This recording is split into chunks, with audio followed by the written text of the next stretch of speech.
were the more dramatic of the three on that day.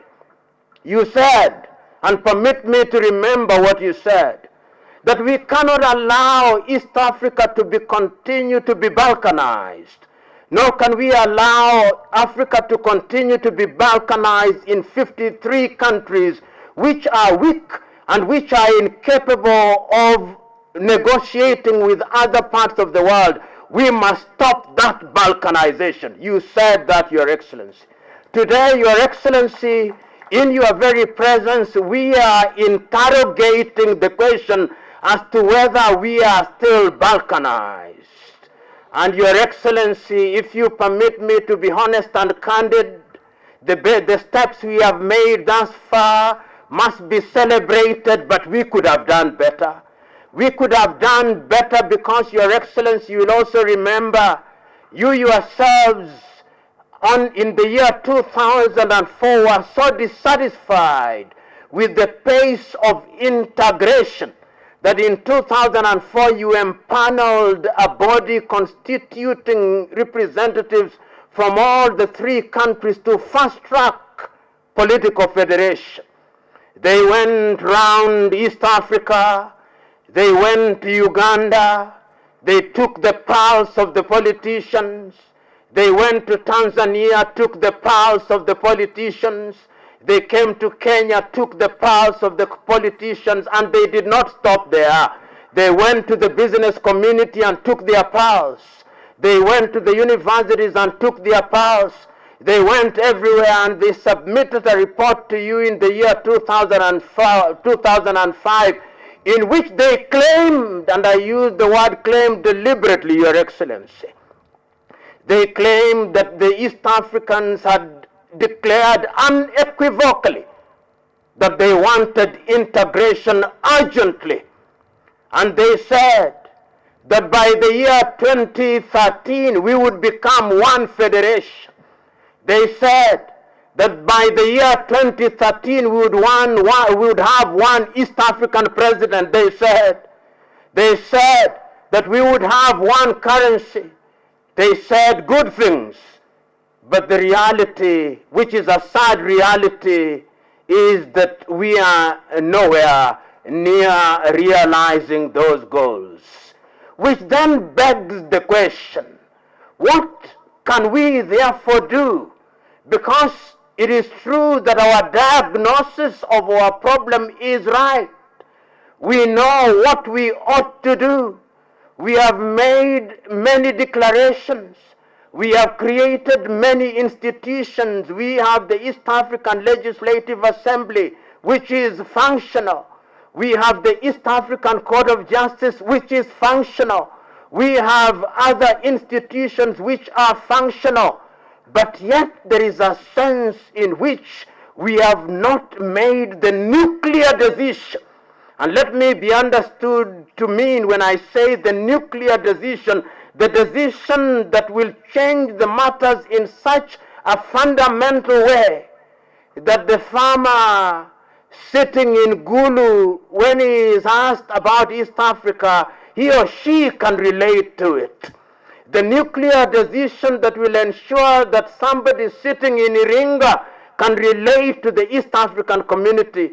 The reality that when somebody is sitting in Meru in Kenya will be able to identify with the East African community.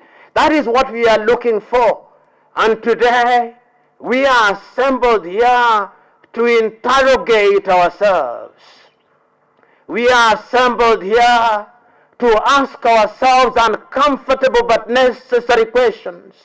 We are assembled here to ask ourselves what then it is that we can do to move the agenda forward, and to move the agenda forward in a manner that is conscious of the fact that if we don't expedite the process of federation, the process of unification, then we will become sitting ducks for those whose diabolical intentions and scheme not only require but demand that we remain in our state of disunity.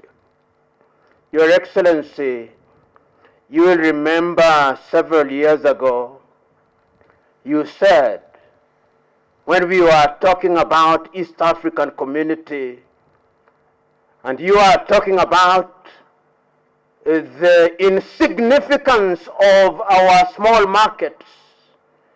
If my memory serves me well, and it normally does, Your Excellency, you asked, why should Kenya say that it has a big economy? Bigger than what? Why should Tanzania say that it has an even slightly bigger economy than Uganda, and Uganda say that it has a bigger economy than Sudan?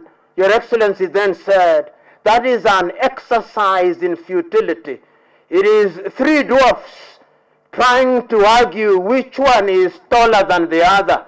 They are all dwarfs, even if one is taller than the other. I'm submitting to Your Excellency that we cannot continue to be dwarfs. If we are dwarfs, the growth hormone, the steroid that will make us grow taller is federation. And I'm submitting that we have the intellectual wherewithal, because we remember that a federated East African community will be a building block for a federated Africa.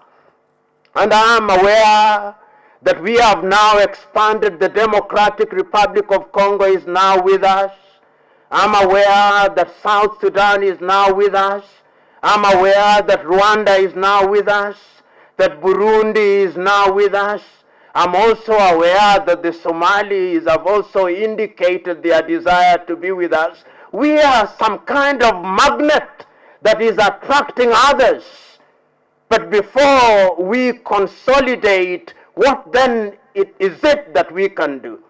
Because, Your Excellency and honorable members here present, we must remember that as we are talking about Federation of East Africa, there is no shortage of individuals out there who would not want us to unite. If you did not know, but I suspect you do, there is a new scramble for Africa. That scramble for Africa requires and demands that Uganda remains alone, that Tanzania remains alone, that Kenya remains alone.